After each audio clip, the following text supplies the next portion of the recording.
In this video, we are going to talk about filters and how to build them, especially digital filters. And Daniel is going to explain this. And first, we are going to see why and how these filters can be useful. And as a demo, we are going to use a song which has 1 kilohertz tone inserted in it. Correct, Daniel? And then we will remove it with this filter. Yes. So this is what we are going to focus on in this video, filters, and this is the demo. So show what we are going to build here. Yeah, so what we have in front of us, this is where I've implemented a notch filter. So a notch filter removes a specific frequency, in this case in the waveform that's audio, and as you mentioned, it's a 1 kilohertz tone.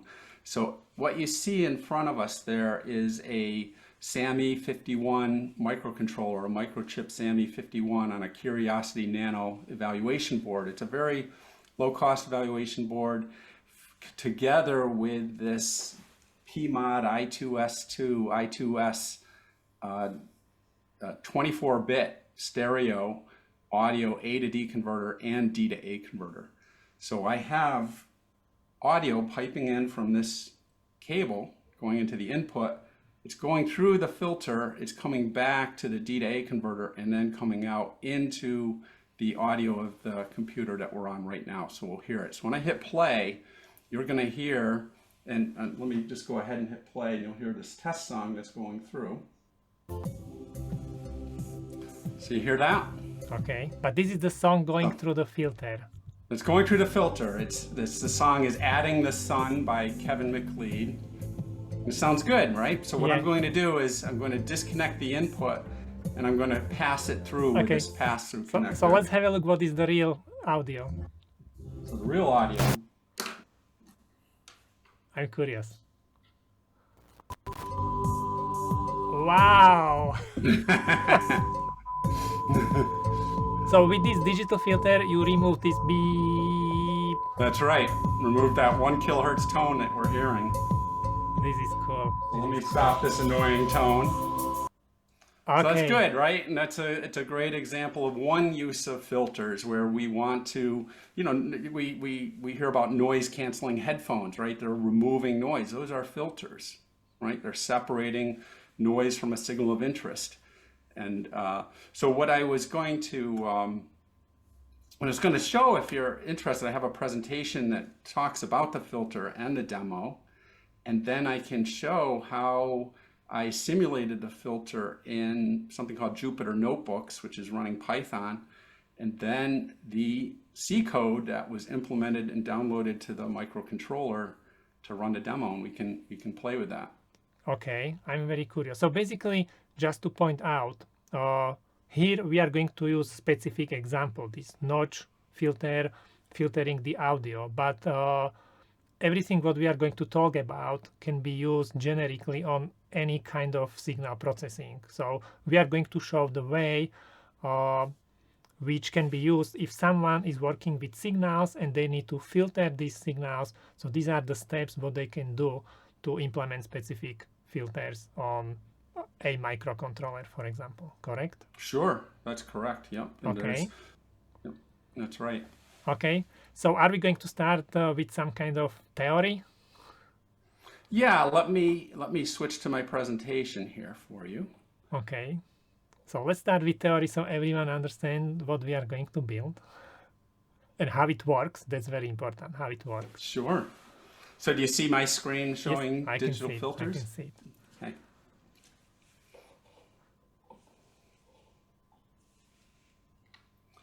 So I'm going to start with this graphic. It's showing a faded image of Jean-Baptiste Fourier, who came up with the Fourier theory. This is back in 1822. He published the Fourier series expansion, and the basic idea that he was presenting was an arbitrary waveform, as I'm showing here. An arbitrary waveform in the time domain, in time, can be decomposed into a sum of different individual tones.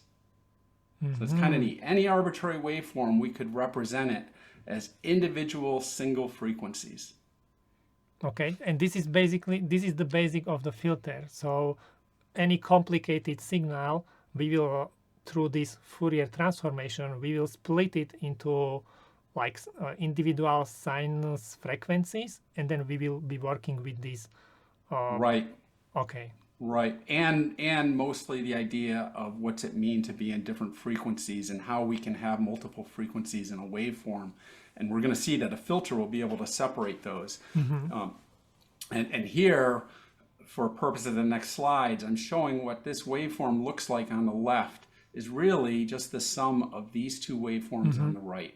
So you see what represents a low frequency and a high frequency. Okay. So thank you, Jean-Baptiste Fourier. And now a filter. A filter specifically, one use of a filter, does many things, but one use of a filter is to separate the frequencies as we mentioned, so we can have those two, that waveform, that one waveform that has those two frequencies in it can go to the input of the filter, and out of it will just come one of those waveforms. And in this case, it's a low pass filter. It's passing the low frequency. And here is a frequency response of a filter, an example frequency response as we'd see it, where you see the frequencies on this axis. It's ranging from DC to 24 kilohertz about, and a range in dB, how much the magnitude's changing. So we're passing, 0 dB means pass it without change. And minus 100 dB is a massive amount of attenuation, so it's blocking it. So that's what this was doing. It was blocking the high frequency, passing the low frequency as a low pass filter. Yeah, we could have a high pass filter, we could have a band stop filter, we could have a band pass filter, all different types of filters. This would be one incarnation of a filter. Okay, and we can do this digitally. Right, we can do it digitally or in the analog. So it's just, in this case, it's just the idea of a filter. Yeah. And here is showing how I have the two tones that I mentioned, and on a spectrum, each tone would look like an impulse, a single impulse. And so here was one at 6 kilohertz and another at 15 kilohertz. And superimposed on that is that frequency response of the filter, so you can see how it's selecting. So a digital filter, what is a digital filter? A digital filter is the same as an analog filter, where we have our waveform that we saw, we pass it into the filter, and we get out a modified waveform at the output. With a digital filter, we add an analog to digital converter, an ADC. It's converting waveforms in continuous time domain to discrete samples, so we get this bit stream. And the data is encoded with binary numbers, but it's still representing the strength of the signal as it varies with time. Amplitude, that's right. At discrete moments in time, so it's sampled at a sampling rate. And the audio files we're dealing with today are sampled at 44.1 kilohertz, so it's the CD quality audio rate. So that sampling rate, every sample at that rate will have a different amplitude represented as binary numbers, and that's streaming across. And then we implement a digital filter, as we're going to see, that processes those discrete digital samples and provides new samples that will go to a digital to analog converter, or a D to A, or a DAC. They're all called all those things. So all the magic is happening in the digital filter box. That's right. All the magic is in here, and with it, we can get very precise, repeatable, and as we mentioned, we can modify the algorithm in there very easily for doing wonderful things. I'm curious. Okay, let's move to the next slide.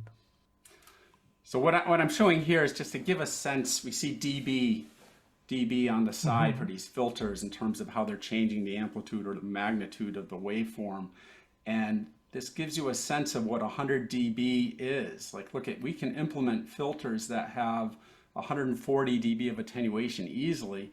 With our audio perception, the threshold of hearing, the slightest sound that you could barely hear at a 0 dB reference, all the way to putting your ear next to a jet engine, is that 140 dB. So you, with this filter, you could actually quiet down as loud signal as jet engine. Yep.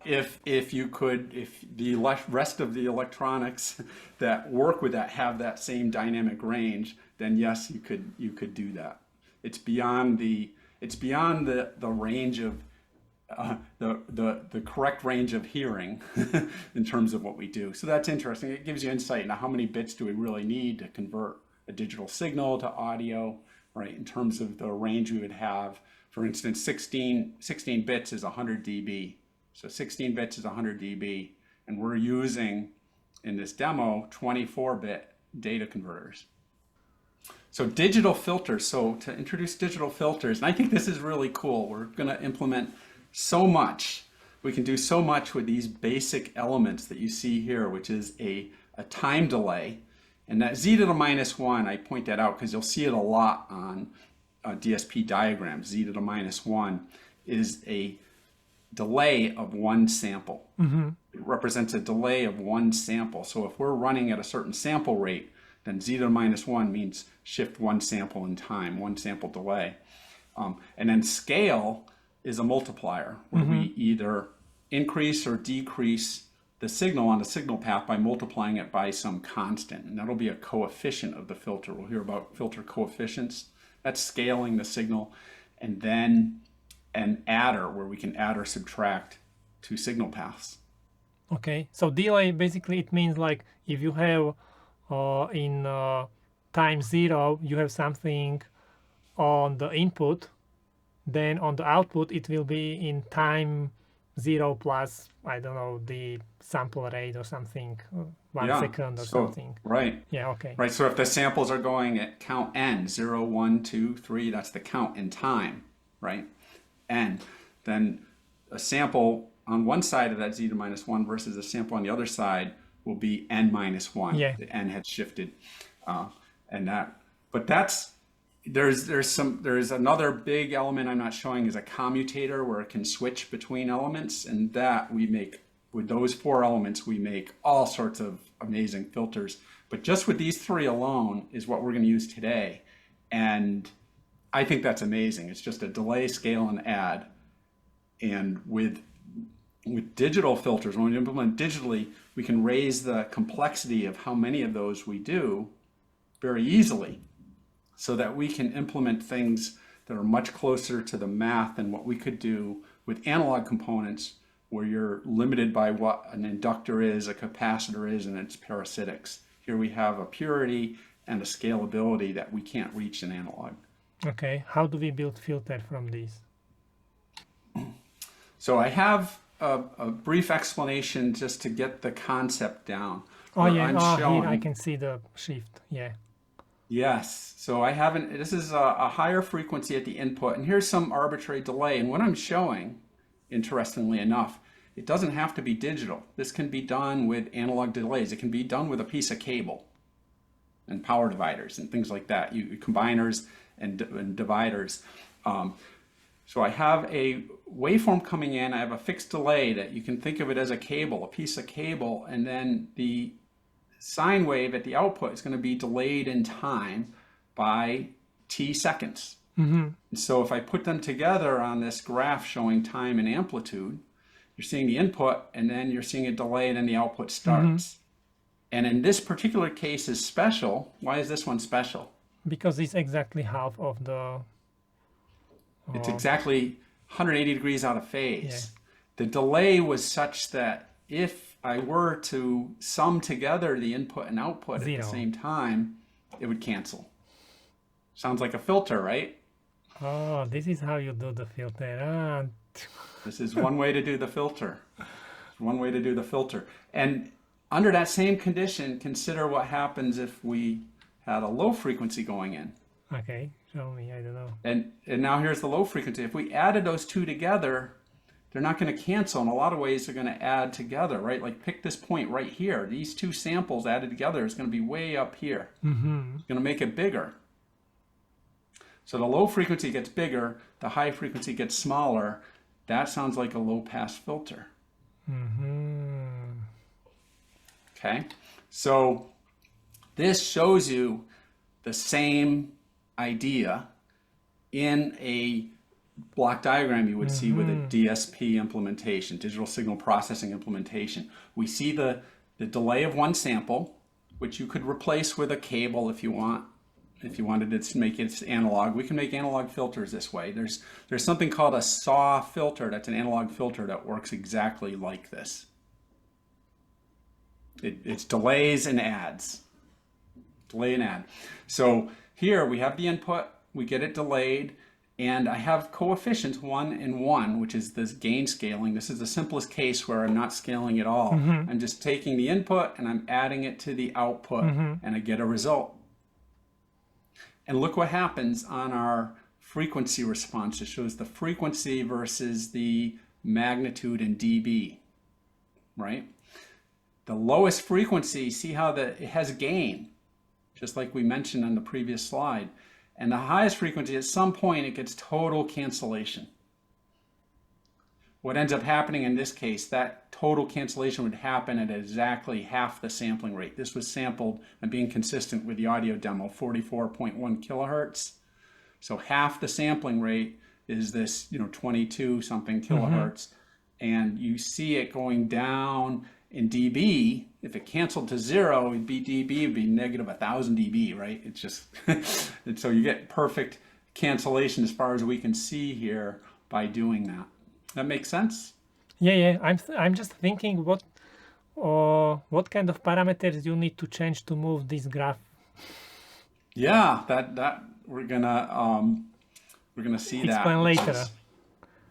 What's that? We will explain this later. That's right. That's right.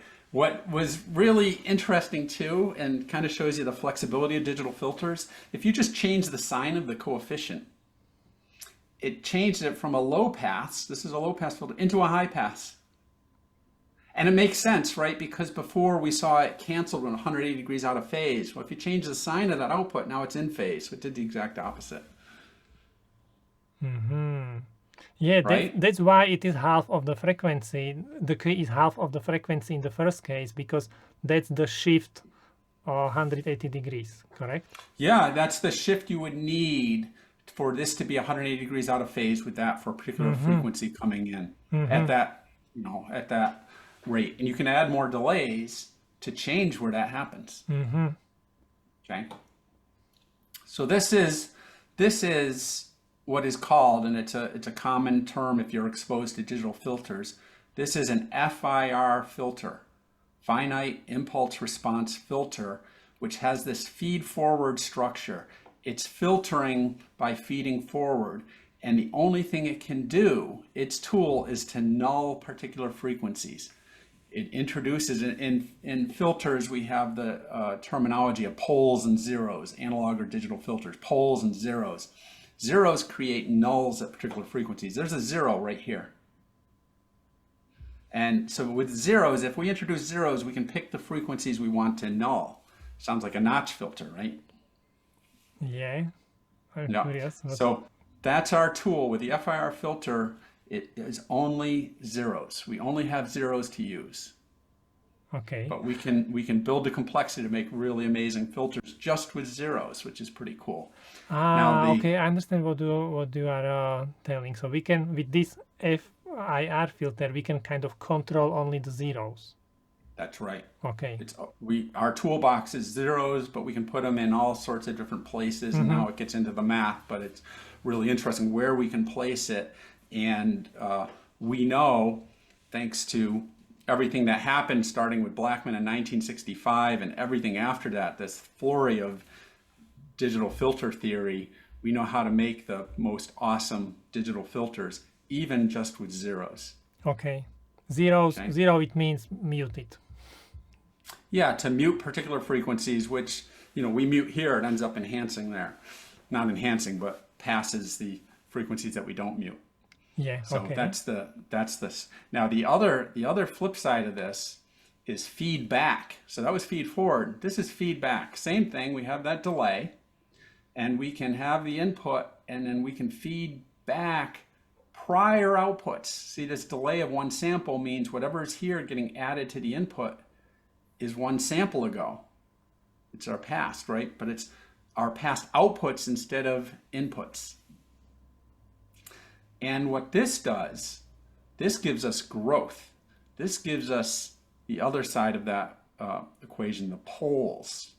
So we have poles and zeros in analog filters. This can give us the poles in digital filters. It's feeding back. And I purposely had to make this coefficient less than 1. Because you know what happens if it would just, yeah, then that jet engine, my ears wouldn't be working if I didn't put this below 1, right? Because it would quickly go to the jet engine sound. So the first one is muting, and this one is enhancing. Adding volume, for example. Or... That's right. This one's adding peaks. Mm-hmm. And you see it here. If I put this to 0.9, feeding back on itself, in this case, it's a low-pass filter again. But look at, I have 20 dB of gain. Mm-hmm. 20 dB of gain. Made it go up by 100. 20 dB of gain by doing just what I show here. And it gives us this shape. Isn't that neat? And then if, again, we change the sign and it converts the low pass to a high pass. Mm-hmm. Just flips the spectrum, mirrors it.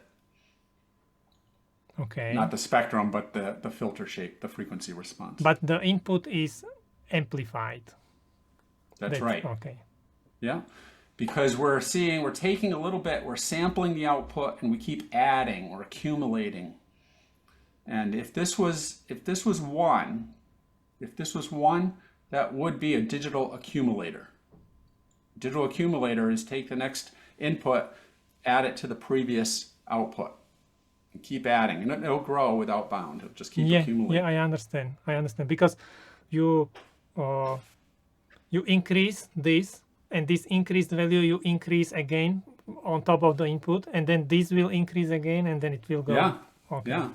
And you saw we have that same idea of, hey, the frequency out here is 180 degrees out of phase. So at that point, it's going to zero it. And that's why we don't go up as much. Mm-hmm. We don't get the complete null because we multiplied by 0.9, but we do get 6 dB attenuation there. Mm-hmm. Because it's out of phase. Isn't that neat? Okay. I'm curious how we are going to build from this something really big. Yeah, but these are the basic structures, and this is an IIR, infinite impulse response. So if we put an impulse in, it'll just keep playing out here. It'll go down slowly, but it'll keep playing out for an infinite amount of time. That's why it's called an infinite impulse response filter, IR filter. And those are common terms when you're exposed to digital filters, the FIR and the IIR. So the FIR is feed forward, as we did on the other slide, and the IR is feedback. Mm-hmm. We had this actually in schools, and I remember I had no idea how this works, but you explained this very well. Yeah, thank you. Finally, I understand. Finally, it makes sense. Finally, it makes sense, and it's so useful. It's so fun what you can do with it. So that's what I never liked math as much as I do now until I started applying it with things like this. Then it becomes very fascinating. Okay, what is the next one? So here, whoa, wow. Okay, so now this should hopefully make a little more sense. And this is one of the most common digital filter elements. It's called a second order section, and specifically the biquad. The biquadratic second order section. And it's a way to implement a second order digital filter section. And what I want you to see though is on the left side here is the feed forward components we just did, right? We have a delay and add and come out. And then we can have 2 delays, and we can have any number of delays. That's why it is the second order, because there are 2. That's right. And what does it mean? I think the order is controlling the slope, the sharpness of the slope? Or? Yeah, it'll control how sharp we can do, how our number of knobs that we have, right, in terms of degrees of freedom and things like that. But it's second order. You see the z to the -1 represents a delay of 1 sample. When you get into the math, shifting left and right is squaring or dividing by 2, right, for a digital signal. So you're having 2 shifts that's z to the minus 2, similar to z squared, second order polynomial. Ultimately, everything you see here is described with polynomials. I won't go too deep into that, but that's where the math from the 1600s was the manipulating of those polynomials in great ways that then got applied to this. But you're seeing feed forward and you're seeing feedback on the right side. So it's combining both, and you see what these coefficients mean. That's how much we're going to scale each one. This was actually my question, like, how do you come up with all these numbers then? Yeah, and I'll show that in what we'll do and how we come up with the numbers. And I'll mention here my friend Robert Bristow Johnson. He came up with the famous, and it is famous, the famous RBJ Audio EQ cookbook, equalizer cookbook. So you can go to that link and it will tell you how to come up with these coefficients for many filter structures you would use for audio. And he's one of my audio friends I mentioned that I learned a lot from about DSP with audio specifically. So he has that cookbook. That's one way to get the coefficients if you're not getting deep into polynomial manipulation, and then you can go beyond that and come up with anything once you understand polynomials. And basically these coefficients are going to help us to control the exact shape of our filter. That's right. Within what you can get with a second order response, we have these knobs, these 5 knobs that I show here, and then the K is a final gain to adjust the output to a level. But it's B0, B1, and B2, A1 and A2 are the coefficients. The B coefficients are going to control the zeros. That's the FIR component. And the A coefficients are going to control the poles. And we can place the poles and zeros at any frequencies we want, and we'll get the result for that. And then what we do is we can cascade multiple sections of these to make higher order filters. And that's exactly what you see. Okay. And this is one form of doing this filter. It's called direct form 1, but it's a popular form. There's a single accumulator in the center, and we accumulate the delays of the input and the delays of the output with the right weights, which is really cool that when you see this, and then we produce the output. You know what I'm thinking about is even now it looks like, oh, this is something really complicated. So what I keep thinking about is like, okay, but how do I really use this for my specific filter? How I'm going to create my filter from this? Yes, exactly. How do I, given, it starts with a filter specification, right? Where we want to pass these frequencies, we want to reject these, and that specification could be band pass, band stop, high pass, low pass, whatever it is. And then there's all these techniques that will say these are the coefficients you can use to optimize your filter based on different things you're looking for. There's so many different parameters of what you want. Do you want the sharpest cutoff? Do you want the least delay? Do you want the least ripple in the pass band of the frequencies you're passing? There's lots of considerations, and that is that's a whole detail on how to do that, and we know how to do that. Okay, let's move next. I'm curious. Let's move. I won't show you all that today, but so this is a close-up view of the demo that we just saw, right? Where I combined the SAMI 51 Curiosity Nano eval kit, which is running this ARM Cortex M4F processor. So the F means it has a floating point unit in there, and it's simply this microcontroller and this crystal oscillator to run the frequency, and these components here give you the debug port. So it's JTAG. Basically, the first one is kind of JTAG. Yeah, to USB, right, and connect to our tools. But everything's in this little processor. That processor costs $7. So that's kind of amazing when you think in a quantity of one. This processor, not the eval board, but this processor. Okay, and important is it is floating point, because then the math is going to be easier. it's going to be easier for us to implement. It doesn't have to be floating point. It could be fixed point, but then your skills in implementing a filter have to go up if you work with fixed point. If someone doesn't know exactly what floating point means, it means these are the numbers with point. Yeah, it's the way to represent the digital numbers. So with fixed point, the easiest explanation with fixed point, you just have integers. Like Yeah, if you 1, have 2, 3, 8, 4, 5. But yeah. floating, So if it you is have 3.14. Yes, exactly. The decimal point can float Yeah. around. We can go 3.1415926, whatever you want to do, to a certain level of precision. Ultimately, we're given so many bits, and there's a whole, the engineering of it is what can you do with those bits, and how do you manage the signal level versus the noise level, and that comes down to doing that. And floating points, basically, having support for floating points, it means there are also instructions which can help with like multiplying these numbers, and okay, Right, that's why we need. right, yeah, directly, and typically, historically, the idea of adding floating point meant more cost, more power, right, and you're using more resources to implement it. But because the actual processor is becoming a smaller portion, and that floating point unit is becoming a smaller and smaller portion of the overall chip, that extra baggage that comes with it is getting smaller and smaller. So that's a point of interest.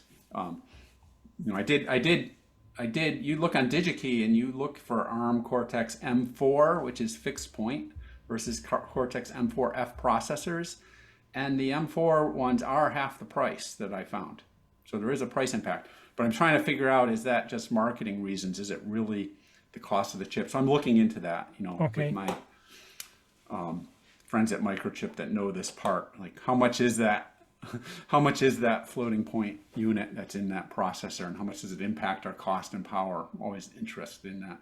But still, that's an aside. So here, speaking of number of bits, this little evaluation board from Digilent combines these two chips from Cirrus, a dual ADC, so dual meaning stereo, left and right, ADC, analog digital converter, that supports 24 bits, well beyond what we need to hear, right? When I said that the 16 bits would have been 100 dB, so it gives you 24 bits of resolution, as well as the companion D to A converter. That's another chip on this board, on the back of this board. There's two tiny little chips. They're also pretty low cost, and they allow us to stream 2 channels, convert it to analog, send it as this digital stream. I2S is the format, the sound format to send digital files. So it's a serial stream of data that will connect to this evaluation board, do our processing, send it back on that same I2S type of stream, and come out of the DAC. Okay.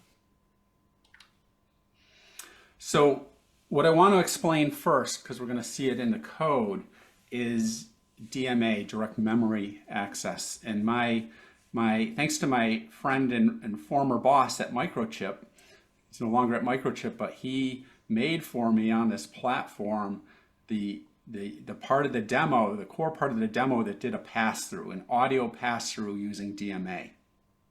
So basically, we have on the output, there is exactly same thing what is on the input, just we use DMA because that's the fastest way to transfer the input to output. Yeah, and I'll explain the DMA part and the motivation for it. But the idea was he made an implementation on this using these two things, right? To just pass through data. So what he did is the data comes in, it's in the chip, and it just says hello data and passes it to the DAC, and it streams out. So it's just going right through. Made it very easy for me to insert my filters, right? And with it, it's using DMA, direct memory access, which this chip supports. And what DMA does, it's offloading the processor from having to worry about every bit coming in from the A to D and whether it goes to the D to A. So we have these buffers. We have these buffers that fill, and it's working on the side without interrupting or bothering the processor. Ah, okay. Okay, and I'll explain the process in these graphics of what's going on.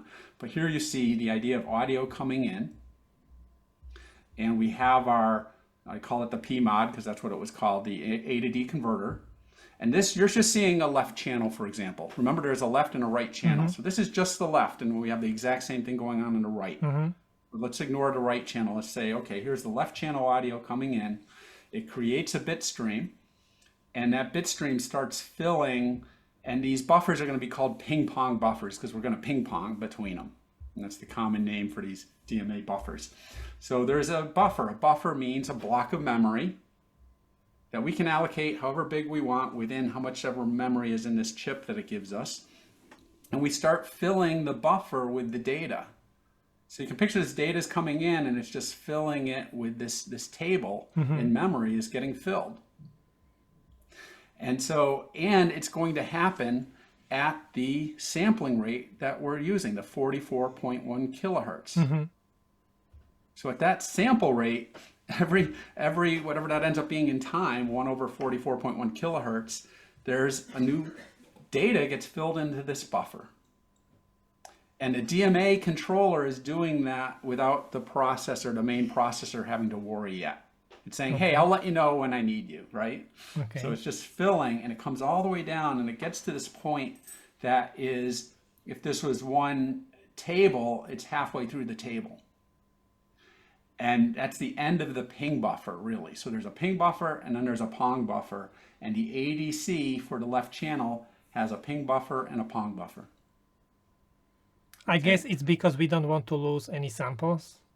We don't want to lose any samples, and we want the processor to be able to do other things without having to worry about what's happening every time a new sample comes in. So I guess when Pong will start filling up, we will process the data in ping buffer. I don't know. That's right. Okay. Yeah, yeah, you're going to see that. And what I want to show you here on the other side, the DAC also has a ping and pong buffer.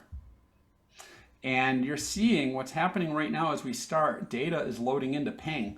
Well, data is coming out of the ping buffer on the DAC, going to the D to A, going to our audio output. But there's no data in there yet, but it's still, this is how this streams. When ping buffer is filling up with data on the ADC, the ping buffer on the DAC is sending its data out to the D to A converter. Okay. And the DMA controller is handling that. So our processor didn't have to worry about that. Our processor can go do whatever it wants to do, other things, right? Whether it's communicating through an interface with a user or whether it's processing other fun numbers, whatever it is, it has nothing to do with this right now. It's free and leisurely can do its other processing as long as it's ready when we get to this. Well, actually, I'll mention that next. So then what happens when we get halfway? Right, the ping buffer is full. An event, the DMA creates an event to the processor to say, hey, by the way, you got data waiting for you, right? It's like ringing a doorbell, right? And at that point, with our processor code, anytime before the pong buffer gets full, we have all that time to transfer that data. So in the pass-through, it's our code, and that's the part Jamie did. He said, okay, I'm just going to step through that table one at a time. He could have done a full memory transfer. There's ways to do that, but I wanted it one at a time because that's how my filter will work. So he's just stepping through this table, and the processor says, okay, I'm ready to transfer data, and then however fast it can do it, it just needs to be sure everything that's in ping buffer from the ADC gets to ping buffer for the DAC before the pong buffer is full, right? Because what happens when a pong buffer is full? When a pong buffer is full, the ping buffer starts filling again. So if we didn't transfer that data out, we'd get overwritten, right? So you can kind of see how, okay, we have some buffer of time, thanks to these buffers, to do our processing. I understand. So in the previous step, go back. So in this step, basically, when you are filling up the Pong buffer, in the pass-through, it means we are doing nothing with data. We only, for example, take the first data and we will copy from the input ping buffer and we'll copy them to this output or DAC ping buffer. That's the pass-through. We are not doing anything with data. But if you would like to use filter in this process between the transferring this data between ping ADC ping buffer and DAC ping buffer, we will insert there our filter, we will do something with the data, and we will put a little bit different data on the output. Yeah, right. Okay. That's right, exactly. And we could do anything else we want to do. The filter is a great application, right, of what we want to do with the data. We're going to modify the data. Okay, and basically the length of the buffer, we have to adjust the length of the buffer based on how much time we need to process the data. That's right. And what's the expense? The expense is going to be the delay of the data getting from the input to the output. Because we have to, look, when I get, so here we started, it went to Pong, and then we go back to ping, and now we actually have data flowing. And this was our very first data that started at the input. So we have the delay of those buffers before we see data coming out. So if you make that buffer longer, you're giving yourself a lot more time in software to do anything else you want to do before the doorbell rings again, but at the expense of delay, right? So if you're in an application where you don't want any delay of the audio, you have to make those buffers smaller. So this is sometimes problem when I have some audio setups, and if you would like to use filters, then this is what may happen, like you will get delays, and then sometimes you really don't want to have any delays. That's right. Okay. And delay is inevitable. The more fancy you want to do things, the tighter the filtering, the longer the delay. It's you can't get time back. Okay, and basically this delay depends on the sampling frequency and number of samples which are in your buffer. That's right. Exactly. Yeah. Okay, we can move. Yeah. Next. And then it's just showing this ping-ponging back and forth. This is how it works. Okay. And now what we do with the digital filter, as you mentioned, it's the same thing, except now we stick my digital filter in. Now, neat. And this is how it would work. Where we would have the audio going in that represents the two tones in this example, and this would be, if it was a low-pass filter, sending out the low frequency like we did before. So that's the full digital filter implemented in a real-time streaming implementation on this hardware platform. Theory. Yes. And here, the song we heard, if you take a something called an FFT, fast Fourier transform, to convert things in the time domain to the frequency domain, this is what this looks like as far as the magnitude of the audio spectrum. It's showing us the strength of every single frequency component in this audio file, right? And if I hit play, there it is. So we can hear that. That's the 1 kilohertz. 1 kilohertz tone, and we see it right here in the spectrum. We see it in the spectrum. So take a good look at this spectrum of how it looks, because I'm going to show it to you how it looks after the filter. And you'll see the exact same thing, except this 1 kilohertz tone will be gone.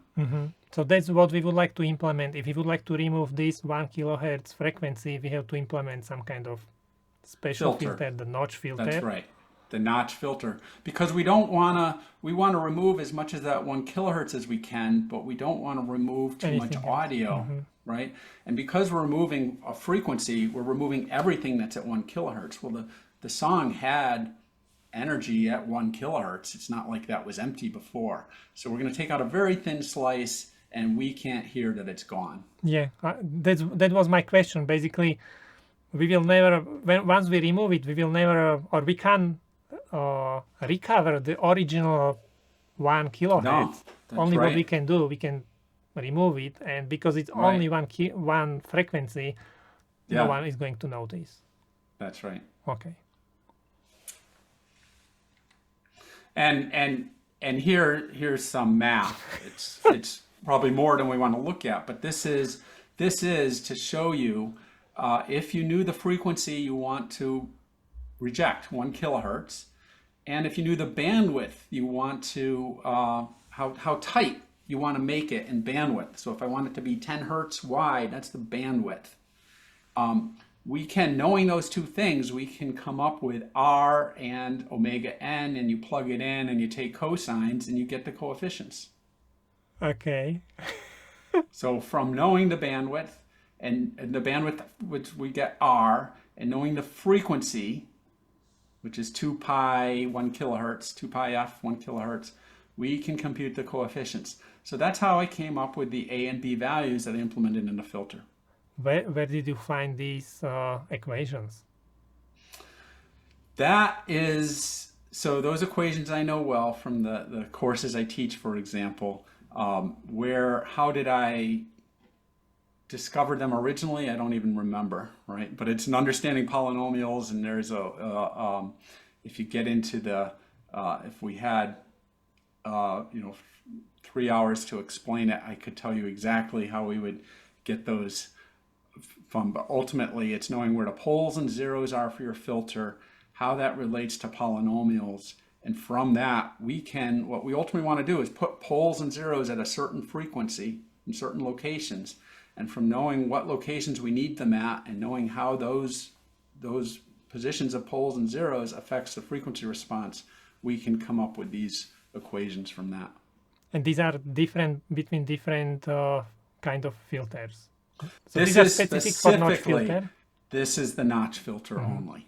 This is specifically the notch filter where it's simplified to how, and I have a link here on Stack Exchange that also actually goes into much more detail of how to do that with the notch specifically.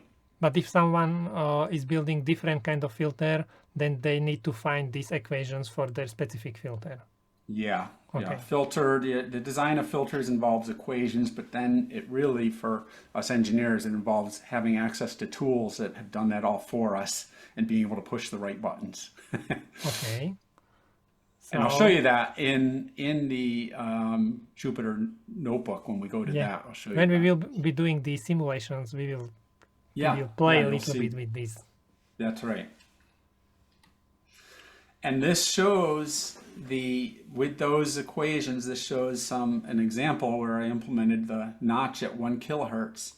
And this is just zooming in on it, right? From 970 to 1.03 kilohertz. Look how tight that notch is and how flat it is everywhere else. Isn't that amazing? And look, this is from here to here is 20 hertz. So and that's maybe close to 3 dB. So we have a 3 dB bandwidth of 20 hertz. And the actual notch is very, very tiny. So tiny where it's getting the full precision depth. And that depth goes even deeper. It's just how many samples did I actually plot when I calculated this frequency response. Right? It's just a very deep notch. It's a null. It's a 0 at 1 kilohertz. I think if you would like to build this with analog components, it would not be so easy. No, it'd be incredibly challenging, and the temperature would change and the frequency would drift like this. You couldn't do it in this fashion. You can do this digitally, but you can't do this in the analog to this degree, to this precision. And what's really neat too, and I mentioned, combining poles and zeros. So it's the 0 that gave us this notch right here. But it's the pole that pushed it up on each side to make it so flat. Okay, I understand. Isn't that neat? The combination of the pole and 0 in this IAR filter, this biquad that we used, gave us both to give us the notch and the push up in the right combination to be this perfect. Finally, I'm trying to understand some of the stuff. It's fun. I think it's fun. So after the notch, here's that spectrum I said. It looks exactly identical, but if we zoomed way in on it, you can see, it's pulled out just there, right? And this file, as processed,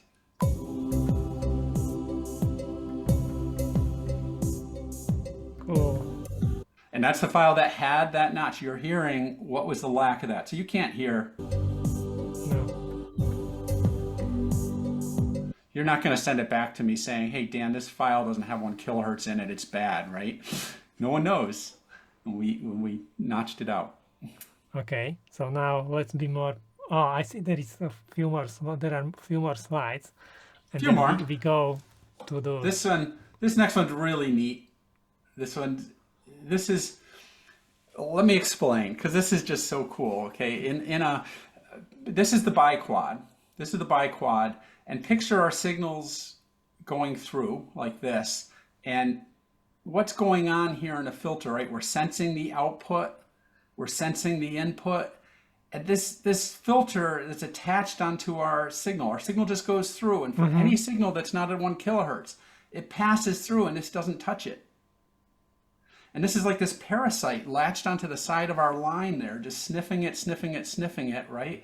And when only, and it develops from the input signal, which is X in here. See, this input signal is our audio. Just at the very beginning, you see the 1 kilohertz, and then you see the 1 kilohertz riding on the audio. Right here at this node, this filter is building this cancellation waveform. That's what's in orange. From the input signal, all it sees is this, and it builds at this node this 1 kilohertz signal that's exactly 180 degrees out of phase with the 1 kilohertz that's in there, and exactly the right amplitude. If you change the amplitude of that 1 kilohertz, this would, you can see how slow it is to catch up to it, but it would catch up to the new amplitude. Isn't that neat? It's just, how can it do that? How can we come up with these coefficients so that it's sniffing the input, sniffing the output?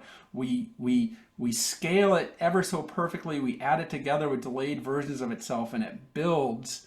It's like, this is like noise canceling, right? It detects and builds the 1 kilohertz signal it needs to cancel it. And so you see when it adds that cancellation to this input, and by the way, this B0 coefficient is very close to 1. Mm-hmm. In this implementation. So it's basically adding this cancellation to the input to get the output. And this is the output. And you see there's audio cleaned up. Here's in the very beginning, you see the 1 kilohertz, and you can see it starting to decay as the cancellation waveform grows. Mm-hmm. And by the time it gets to here, it says I'm fully canceled, and you're just seeing all the rest of the sounds that we hear. Mm-hmm. So basically the filter, based on the input signal, it will find out exactly where the 1 kilohertz is. It will build the signal or move it exactly to the right position to cancel exactly the 1 kilohertz what it hears on the input. Close what you said, because we could build other filters that do track and find the strongest signal and cancel them out, and we can do that. In this case, what you see here is what's called a resonator. Mm-hmm. We can implement resonators in analog as well in many different forms. It's a resonator. It's like a resonant cavity, right? When you play the flute, you're resonating the flute at different frequencies. So this one resonates at 1 kilohertz exactly with a very, what's called a Q, a quality factor, very high Q. So it's very tight resonance. So the combination of all those numbers and delays and multiplies in here creates a resonance at 1 kilohertz. So if there was 1 kilohertz in this signal, it would cause it to grow and oscillate on that. Mm-hmm. It's like pushing a kid on a swing at just the right point, right? So they're resonating. And think of what happens, right? We created this 1 kilohertz here, and it canceled the 1 kilohertz coming in. Imagine if I then increase the 1 kilohertz coming in slowly.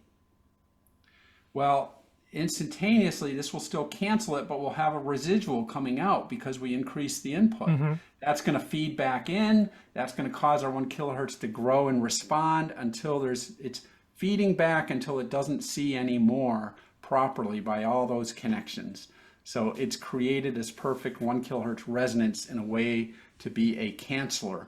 We can create a 1 kilohertz resonance to be an enhancement. That's be a band pass filter. We do that. This is a band notch filter where we do the rejection.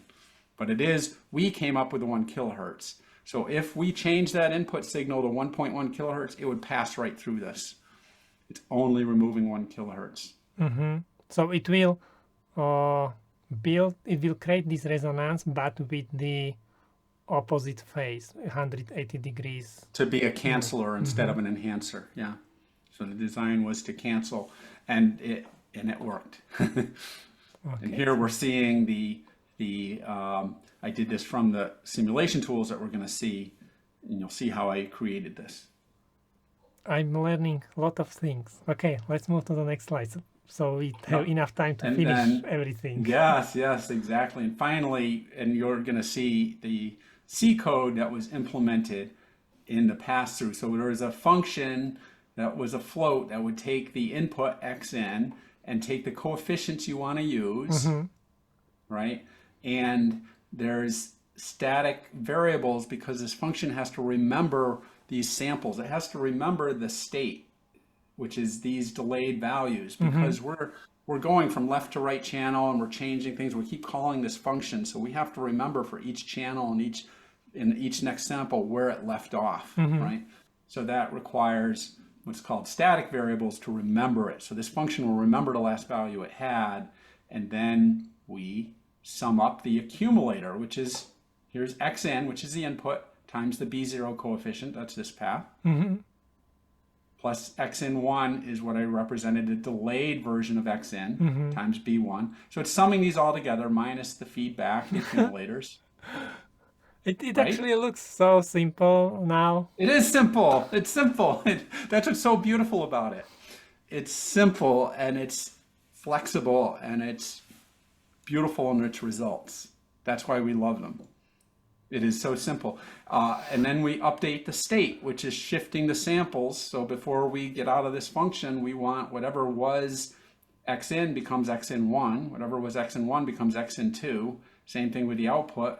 So we're updating these static variables, and then we leave, and this function's ready when it's the next sample in its path, in its stream, comes in. It'll remember its last, what these xn1s were, and that's it.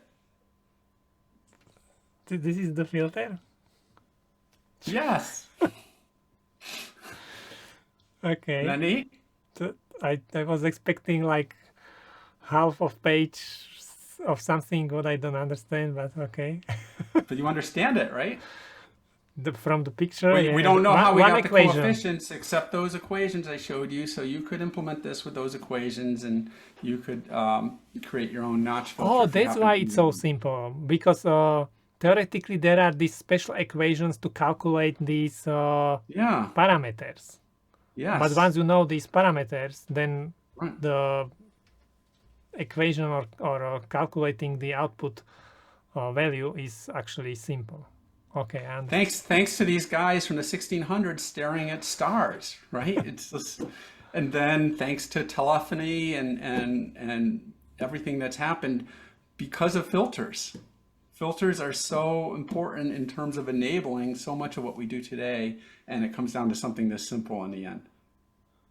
okay, what is on the last slide there? But this is just a plug about if you want more fun with DSP and filters. I teach courses on Python and digital signal processing for wireless communications, DSP for software radio, and they're available. Do you have a website? Yeah, Yes, can you show they're- the website?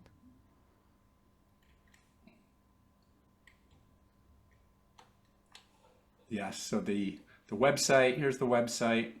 One of the websites, the IEEE, BostonIEEE.org is another website, but dsprelated.com, which is a great website with lots of information on digital signal processing, including blogs and Q&A and forums, but it has courses, and these are courses that I offer on digital signal processing. So this is updated all the time. The courses are offered 3 times a year.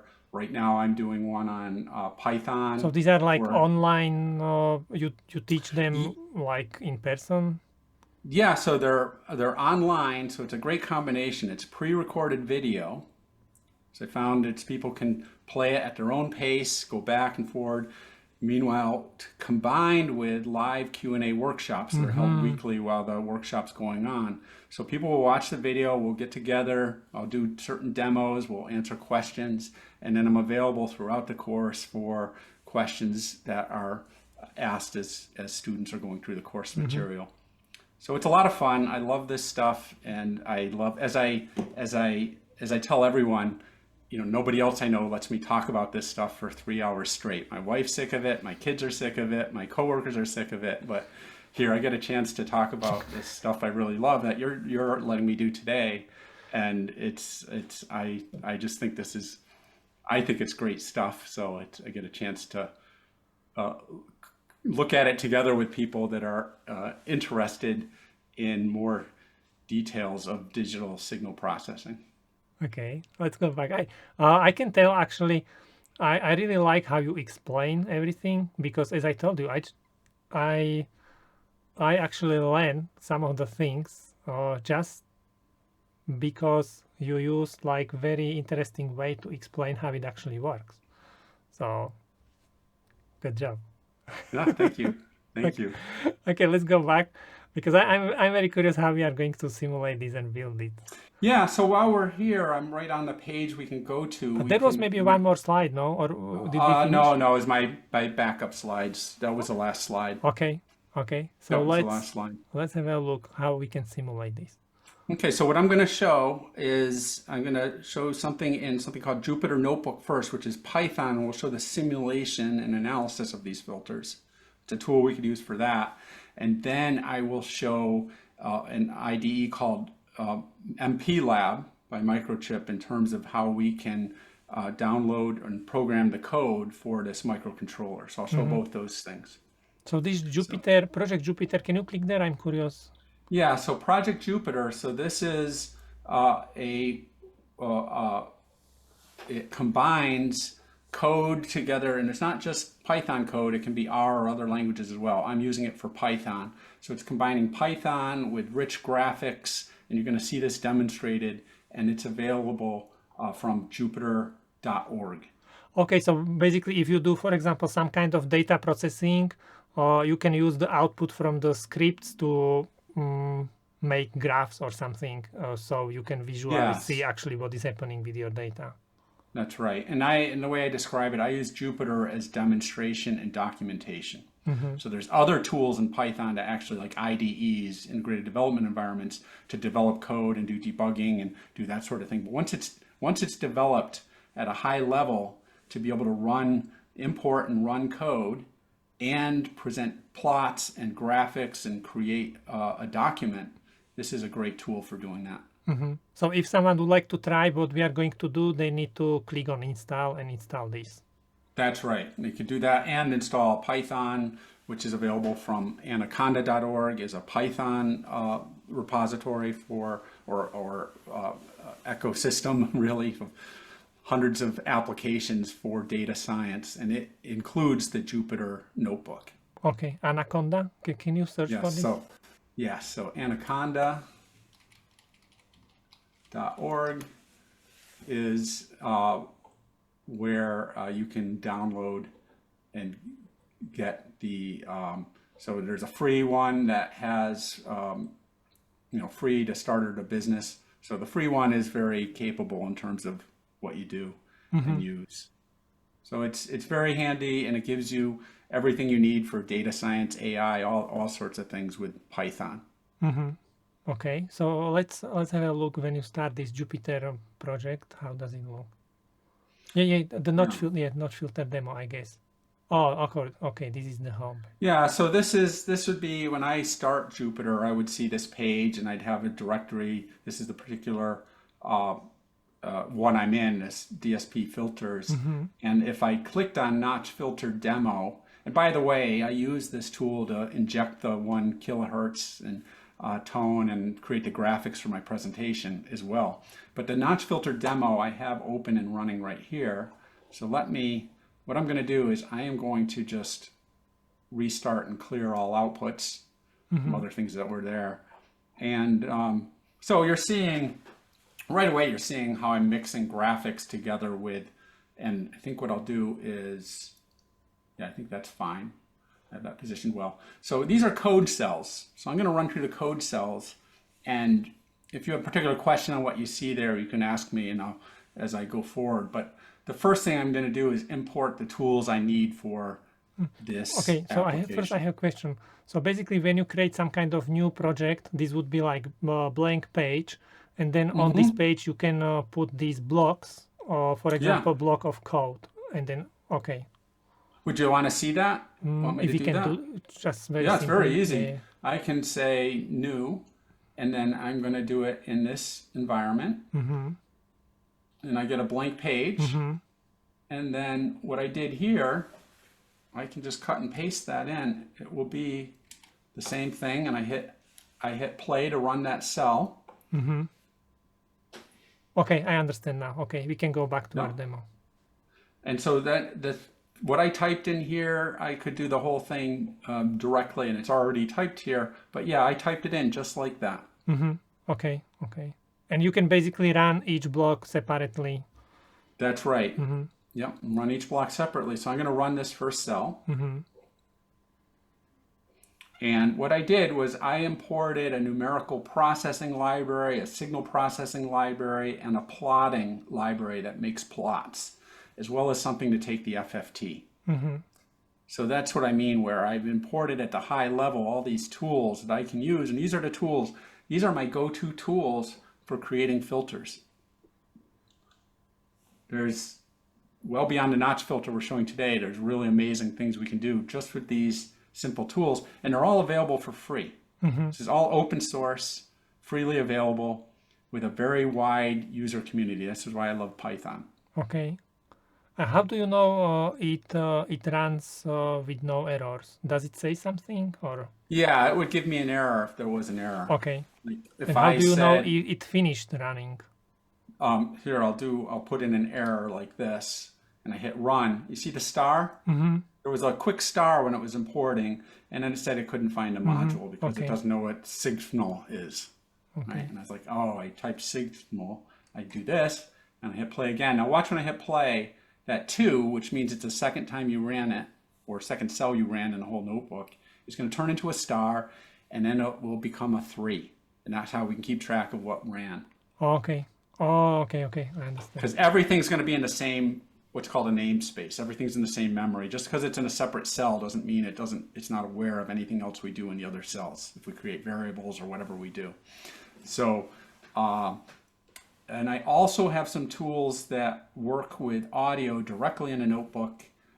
This one, and this wave.io file I like for importing and exporting audio files. So there's tools that are easy to use. I just clicked it again, it didn't matter, and now it says 4. Yeah, I understand. And you can run these out of order, and that's why the numbers help. See, if I came down here and if I did this, it wouldn't recognize what that is yet, and it gives me an error. Song is not defined, right? So we'll just go through. So I'm going to enable interactive plots, and you'll see me do that. Just because of this line, I'll be able to zoom in and move plots around, which is fun. And then I'm going to make capital Pi our friend pi 3.14 as a constant that we'll use. It's funny how pi shows up everywhere, right? It's like you can't get away from it. And so what I'm doing here is this song I mentioned, Adding the Sun. I corrupted it by adding a tone to it. So I'm calling it Adding the Tone. And I saved it to disk. I've already done that. So I'm just going to read that file in, and that's using that wave.io library. And so now I have the song data, I have the sampling rate, I have the total number of samples, and I generate t as a time vector, keeping track of what time is. And you'll see that used. So if I hit play, that came in. So I just imported the whole 3-minute song. Lots of data, pretty quick, wasn't it? And then what we couldn't do before, now I'll be able to do now because song is actually loaded. That's the data, and I'm selecting the left channel and the right channel. And I'm going to scale it by 2 to the 23rd because it was 24-bit integers. So I'm dividing by 2 to the 23rd to make it, you'll see when I plot it in terms of its range. So I just pulled out left and right, and now you're going to see me plot with the plotting tools time on the x-axis and left as the magnitude. When I hit play, you'll see and so this is handy because we can view the whole plot. See, we have 175 seconds. That's what t was, time index.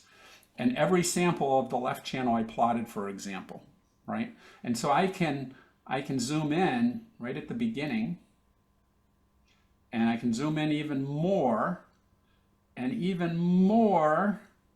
And you start to see that, recognize this? It's the 1 kilohertz. But also this is the demo when I said it was a parasite. I was being I really remember mean it about my from filter. the presentation. Yeah. Shouldn't call it a filter. It does all these wonderful things, and I call it a parasite. That's just how I am, right? But there, look at how we can totally interact with the plot. That's pretty cool. And we can go back to full scale. So it gives us a way to have introspection in what this waveform is and looks like. And see, I scaled it to plus or minus 1. That was what I did by dividing it by 2 to the 23rd, because it was 24 bits. And it was integers that big. So I made it something more reasonable to work with by scaling it. And then the audio, right in a notebook, can play it. You're sick of hearing that 1 kilohertz, but isn't that cool? So right in a notebook, we can play it. And then we can look at the spectrum. Remember I showed you the spectrum in that? What I'm doing, and this gets into some fancy DSP stuff with windowing and FFTs, but basically we can use these techniques to properly look at what it looks like in the frequency domain. And so I'm computing an output frequency and a frequency axis. So instead of T, it's now F, frequency, instead of time. And I use the plotting tool again. And I convert it to dB. That's that 20 log n. It's just, that's how we get the dB scale. And so if I hit play, we'll see the star. These are taking longer because they're so big. There's the audio spectrum with the tone. And that is the 1 kilohertz. 1 kilohertz. And now we can zoom in on it too and see what this looks like in terms of the tone that I injected is very narrow. Very narrow. And that's a key characteristic, and our ability to actually remove it with a very tight filter means it had to be very narrow. We could have interference that's spread out wider. We would need a wider filter to do that, and it would take out more of the sound as well. But it's like, hey, we just want to remove that one frequency there and do that. In fact, the FFT that I use, that you see, is one technique to remove that sample. And it's not a very good one, as I detail in one of my courses on the filter design, in terms of doing it that way versus these equations from the 1600s. So basically, up to this point, everyone who has a signal, they can use everything that you just show to see how the signal looks in time domain. So you can import time, or they can also see the FFT or frequency. We imported with everything we saw. We've imported a wave file, right? That I had a file that was in wave format. You know, and there's similar tools for MP3 and things like that. But this was a wave file, and I looked at it in time and frequency. Okay, and now we are going to build the filter. Yeah, now we build the filter, and you'll start to recognize some things. I have the tone I want to reject at 1 kilohertz. I have the calculating R and omega n. So R is, if you remember, R sets the bandwidth. The closer we get R to 1, the tighter the bandwidth, and the longer the delay of rejecting the notch. So remember when the parasite slide where I showed it growing slowly? If I make R closer and closer to 1, it's going to take longer and longer to catch up to it. And we can do some fun things with that. I'm going to demonstrate that, because you're going to hear, as it filters, you'll hear the 1 kilohertz fade away in the very beginning. So that's why when you have like audio mixers or something, there is always something for something. There are no like... There's no free lunch. There's no free So basically someone would say like, okay, I would like to remove these frequencies very sharply. But then you will have delay or something like this. Yeah, that's right. They usually summarize it as, here's these 3 things you can have, pick 2, right? You always have to give up one. And in this case, delay is a big factor you know, and it's not the delay of the signal. What's really interesting is the signal has zero delay through this filter. Yeah. The signal passes right through. The as we saw. application of the filter is delayed.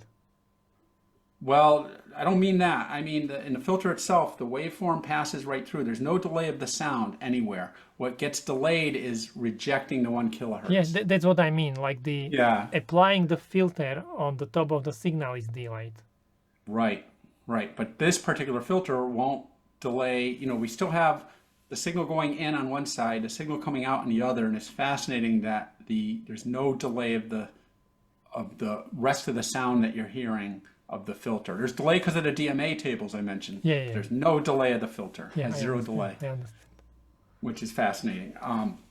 Okay. So right now, I have 0.999, and that produced a very tight result. And you see I'm calculating the coefficients for those formulas I gave. You see the cosines, and I'm calculating A coefficients and B coefficients. And So these are the equations from your presentation. Yeah, that's the same equations. And the big shortcut here is because of and I'm going to show you the long way, but because of the tools, this signal processing library we imported. And by the way, a lot of the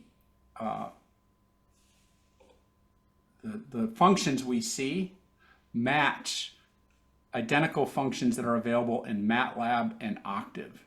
So a lot of what you see here is also easily done in MATLAB and Octave. So everyone knows what MATLAB is, and as far as a signal processing or numerical processing software for doing matrix computations and doing all this stuff, and it has toolboxes for signal processing just like we're using.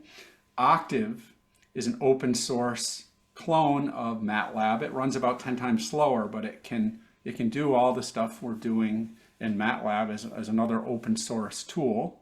And I used to use that extensively. I used to use MATLAB and Octave extensively before I really fell more in love with Python.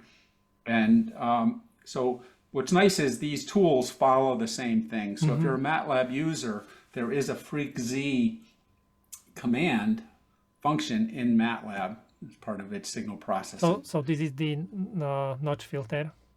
So what this is doing, this isn't the notch filter. We created the coefficients of the notch filter. freqz will create the frequency response. It'll show us what it looks like in frequency. It's going to give us back the frequency and the magnitude of these coefficients. Based on these parameters. Yeah, so we can pass in any coefficients and we see the frequency and magnitude. Okay, so this is not the filter itself, but this will show us what the filter will do. Yes, exactly. It's analyzing the filter to evaluate what it looks like. This is all it's doing. It's showing us this, and we can zoom in on it, right?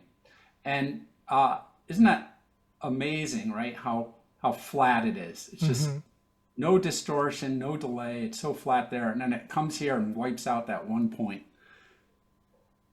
I think that's really cool. And you know what else is really neat? What we can easily do with this tool. Remember I said it's the zeros that are giving us the notch, and the poles are pushing up the side here. And the zeros are implemented with the B coefficients, and the poles are implemented with the A coefficients, right? Okay. So I can show you what does a filter look like if I don't pass in the poles. No poles, just all zeros. So basically the edges should be a little bit more shallow. Right, we don't have these pushing up on each side of the thing anymore. And I hit play, and look at that. And we could actually hear what that sounds like easily, because it's right through this notebook. If it went through this filter instead, it'd be awful. We'd lose all of our low frequency, and it still did the notch we want, right? So it was great at doing the notch. And so if we used a very simple 2-tap FIR filter, which is what this would have been called, it'd be very ineffective. We need a lot more delays to do this with a all zero FIR filter to be anywhere close to what we need. Okay, I understand. I was just thinking like if it's going to first damage the signal and then push it up, but no, everything is happening basically all at once, so it's not going to damage the low Well, frequency. your points are very valid. So when you get into fixed point, that's a big consideration where you have noise floors. And what you're saying, describing is exactly what you would think about as a practitioner of this, is how do you manage, how many bits do you need so that you're not introducing small errors that do get amplified by those poles. That's exactly what happens. So you're spot on, Robert. It will Okay. damage it if you didn't use enough bits. Okay. And Okay. that you'll hear the terminology of extended precision accumulator. And when the DSP chips first came out, that's what they offered. They offered extended precision accumulators because that accumulation, that implementing of the poles, is what led to noise enhancement if you don't have enough bits for right exact reasons you said. So So I'm as long as curious, our one more thing. noise, Let's try one yeah, more thing. So you can put there back the, yeah, okay, and let's change the R to 0.599. okay. I'm curious.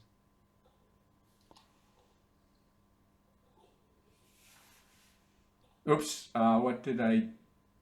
No, maybe this is how it looks. No, I don't what know. did I? No, it's not how it looks. Okay, put it back. Put there 999. Let's see. Let's see if we get back. Yeah. And then, oh yeah, well, it's a very small number. So let's do 899 Okay. there. Yeah, so you see how you're getting towards that. 799.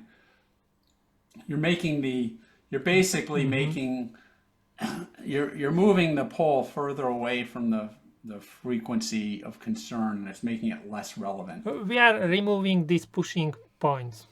Yeah, yeah. And we can do weird things like a mistake in the coefficients if they weren't the exact values that we want. Like here, if I, what if I doubled the A coefficients, what would that look like? This would be a mess probably. Yeah, right? So this is where, you have to keep your coworkers away from your desk when you go get a coffee because they'll go stick a 2 in there and mess up your whole system, right? But this is really good because you can immediately see if what you are working on is going to work or not. Because if you are just writing code on your microcontroller and you are Exactly. hoping it's going to work, this is much Yes. better way to do it. Yeah, and it allows us to see and analyze and on all the different parameters that are important to us beyond what I'm showing. We can do that. So that's interesting. What if we eliminated the 0? You want to do that? Yeah, So but we we elim need to be faster because I think we are running out of time. Oh, okay, all right. Then we won't play anymore.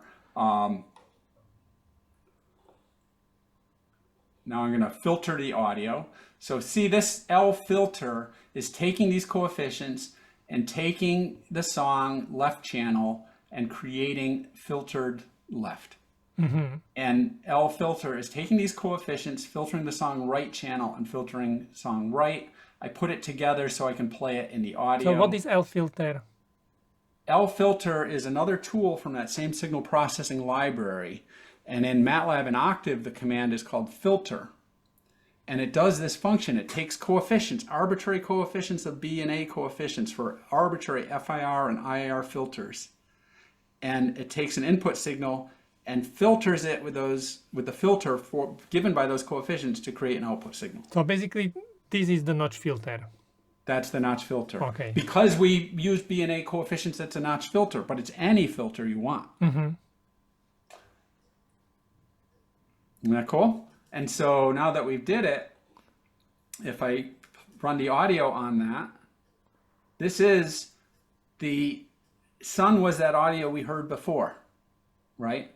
And now I think, let me double check.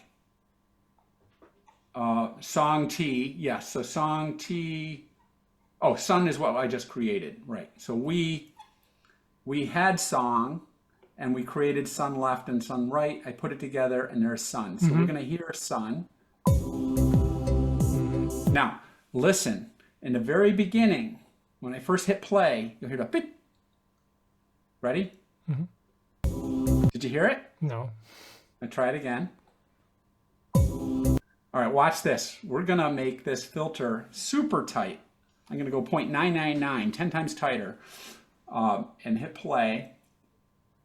And now if I zoom in on this filter,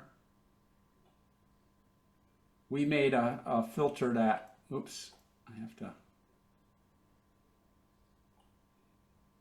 like that is really tight now, Okay. right? Before we were, 20, it's yeah. 10 times tighter, right? It's also going to take 10 times longer to decay. Okay. So now when we filter it, put it together,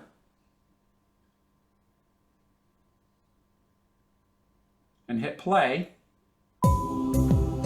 I could hear it. it was like a ding, like a bell, right? You're seeing, and remember when I showed the other thing of it growing slowly, you're seeing it cancel slowly. And so if I made that even longer, it would take even longer. So it's, you can do this in this tool very quickly to see these different effects. And then I will look at the spectrum of the clean song in this case. In this case, it's the one with this really tight filter. And there's the spectrum. So if we zoom in where we extracted, Yeah, which is around here somewhere,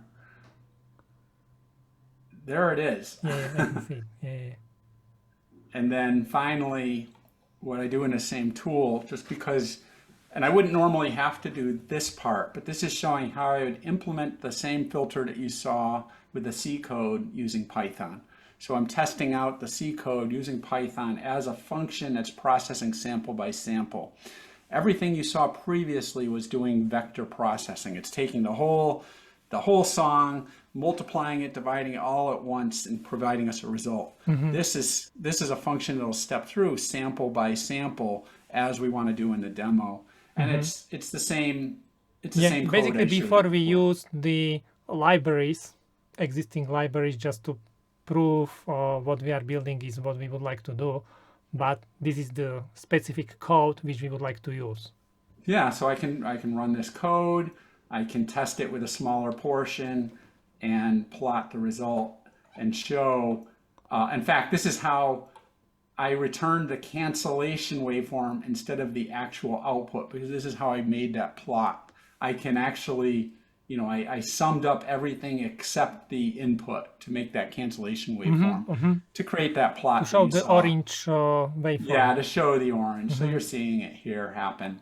And it's taking a very long time. I'd have to make this 10 times longer to now have this appear, because this is the tighter filter now. See that? And this is clean audio, this is the dirty audio here, and this is the cancellation waveform getting created. I can show you the... show the code again. This code here, yeah. Okay, so this is what we will use in the microcontroller. Yes, and I'll show you that actual code in the microcontroller if you want to see that. Okay, is there anything else here what we would like to see? What I have below that shows the other filter forms and stuff like that we probably don't have time to go into. Okay. But there's other forms to make this same structure that have different advantages and disadvantages. So I show it both ways, but we probably want to switch over to the... Okay. Let's have a look on the microcontroller. Yeah, so with the microcontroller, with this microchip part, I was using MP Labs. Let me switch to that. So MP Labs, so this is and let me make it probably about this big. That's good, right? Yeah. Well, you can do it full screen. It's fine. But our faces will get covered up on this side. Oh yeah, you are right. Okay, yeah. Good. So I'll leave it like this, and I'm going to show you the C code. So this is an IDE that makes it easy to write. It's going to write templates of all the peripherals we're using and things like that. And this is what this is the main code, and a lot of this stuff that that you're seeing going by is supporting that DMA pass-through that Jamie had done. And then what I added to that starts here. It says filter coefficients. See that?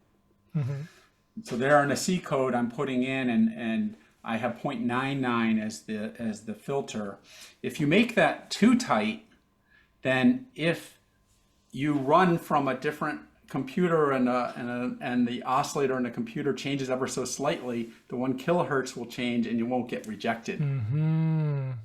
Because remember, it's 1 kilohertz exactly. It's not looking for the strength of the tone. So you balance that as well in terms of, you don't want the temperature changes and now you can't reject it because the oscillator in one computer is different than the oscillator in another in terms of its exact frequency. I understand. So basically, for example, the audio file doesn't need to be exactly 1 kilohertz. It will be 0.98, and if you make it too tight to 1 kilohertz, then you may not actually filter. That's right. And see here, the sampling rate, it's not exactly 44,100. And part of that was just due to the actual clock running and instant inaccuracies. It's not anything you would hear, this tiny frequency shift. But I with a reference that I knew was at 1 kilohertz, I adjusted the sampling rate so it was rejecting the 1 kilohertz. Right. Okay.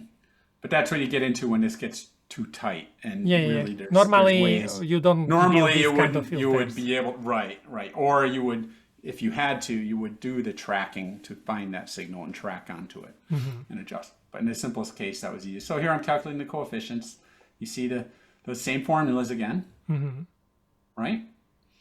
And then another thing I added that just to point out, because you're going to see it in the code, is I made functions that translate from the 24-bit coming from the A to D and DAC to floating point formats I'm going to use for the filter.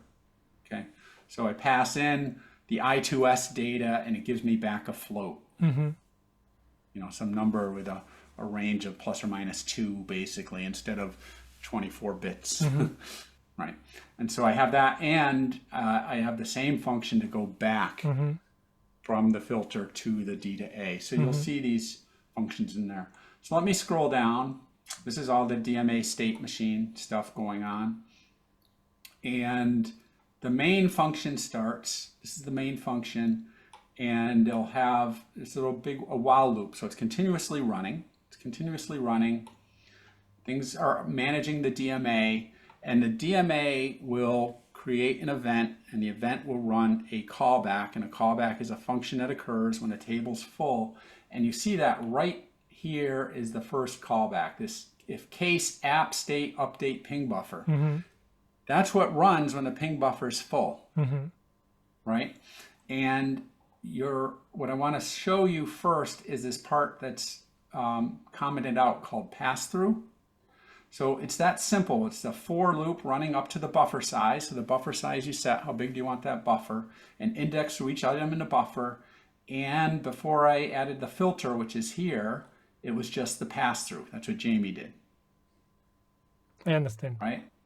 And this pass-through, you see here, it's saying, okay, when I run, I'm going to index through every address I in the table, and I'm going to take the receive, which is from the ADC, left channel ping buffer, and move it to the TX, which is the DAC left channel ping buffer. So we're just translating the data from the left channels and from the right channels to these two buffers. When I did the explanation in the diagram, you were just seeing left channels. So this is both of them happening, left and right. Right?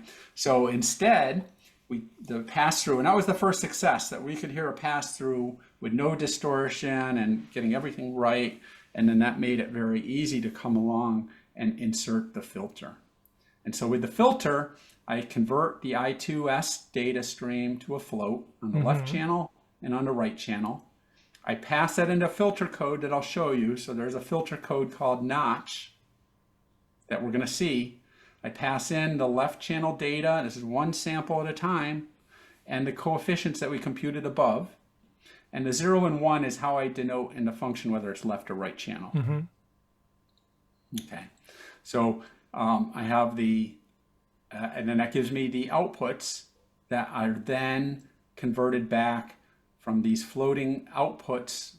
I say floating, floats. They're I understand. Yeah, floating variables are converted back to I2S data, just the 24-bit representation, fixed point representation that we want, that the DAC is then going to read and convert. So there's the filter. And we did this for the ping buffer and for the pong buffer. I did it for the pong buffer as well. So you have ping, pong, there's the two buffers. And so the filter is right here, notch.c, and there's the filter. And you recognize it now. We've seen it a bunch of times. It's super simple.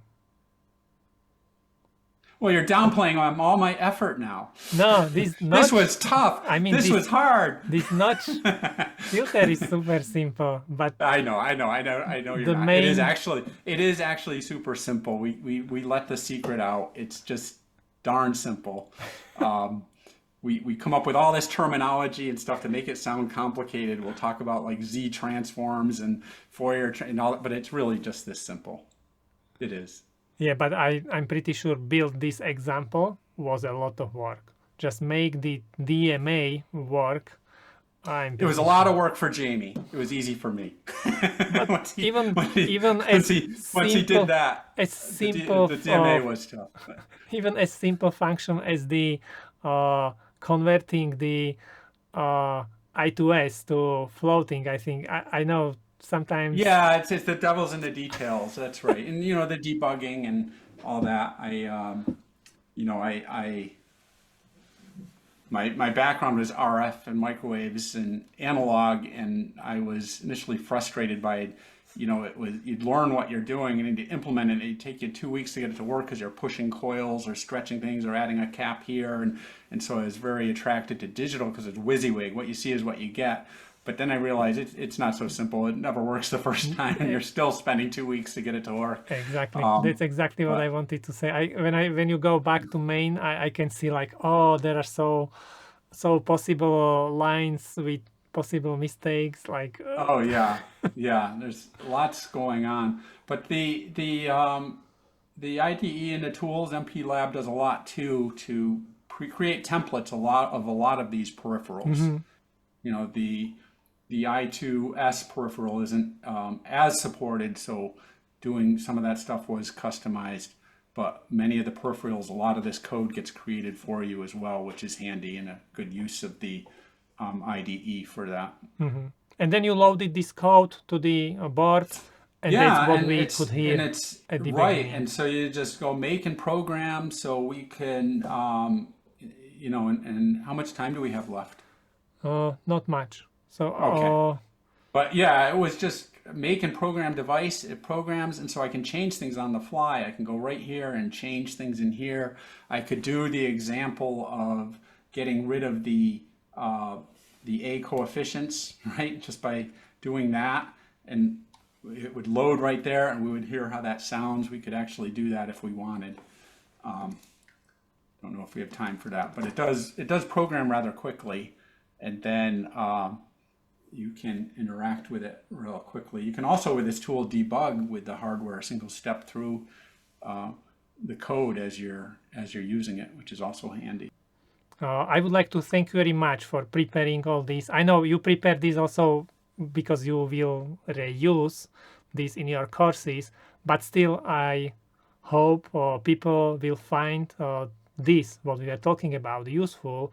And I think you provided a lot of information. If someone is really interested, based on what is in this video, they can just continue by themselves, and they have the idea how they can actually do this. Yeah, exactly. The Curiosity Nano eval board, the PMOD I2S that I showed, they could get that. They could connect it up. They could. MPLab these are free tools. Everything I showed is free tools, freely available. The Jupyter notebooks, doing all those things. That is what's great about it is our accessibility to the technology, very low cost. So, $50 for the hardware and free tools, and you can do things like this and more, which is really, really fun. Thank you so much, Daniel, for this. And really, thank you very much for spending a lot of time preparing material for this video. Thank you. Yeah, thank you. This is a lot of fun. Like I said, nobody lets me talk about this for 2 hours like you did. So I think it's really neat. So I love to talk about it. So Okay, Thank you. Yeah. And that's everything. Thank you very much for watching this video. By the way, we are preparing some very interesting tutorials, so if you don't want to miss them, hit the subscribe button. If you want, you can also check out our FedEval online courses, where you will find everything important from basic board design up to advanced hardware design and PCB layout. The link is in the description. That's all for this video. Thank you again. Don't forget to leave your comments and see you next time. Bye.